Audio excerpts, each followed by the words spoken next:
The deer in my scope had no face, and I've just realized it wasn't the prey. I'm a hunter, not one of those weekend warriors with a brand new rifle and unscuffed boots. I'm the real deal. I've spent more of my life in the deep, quiet woods than I have in the city. I know the sounds, the smells, the rhythms of the wild. I can tell a deer from a coyote by the way it snaps a twig. I can read a story in a set of tracks. I've always felt more at home out there, in a world that operates on a simple, honest set of rules: predator and prey. Last week, I went on a multi-day hunt in a vast, remote section of national forest I'd never explored before.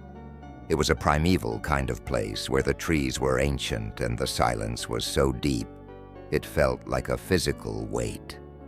After a day of scouting, I found what I thought was the perfect spot for my tree stand. It was a small, natural clearing, a sun-dappled oasis in the otherwise dense forest. A well-worn game trail cut right through the middle of it. It was a textbook ambush point, a natural funnel. I could see the tracks of deer, fox, even what looked like a black bear. This was it. This was the spot. I set up my stand in a large oak tree just outside the clearing, giving myself a perfect, concealed vantage point. I was up in the stand before dawn the next morning, a full hour before the sun was due to rise. I settled in, a thermos of hot black coffee in my hand, and I waited.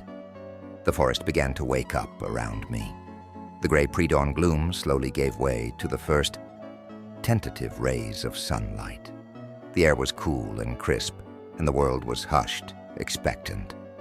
This is my favorite moment, the moment of pure, quiet potential.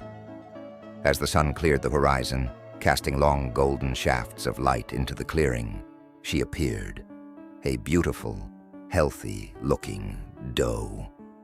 She stepped out of the trees and into the center of the clearing, her movements graceful and cautious.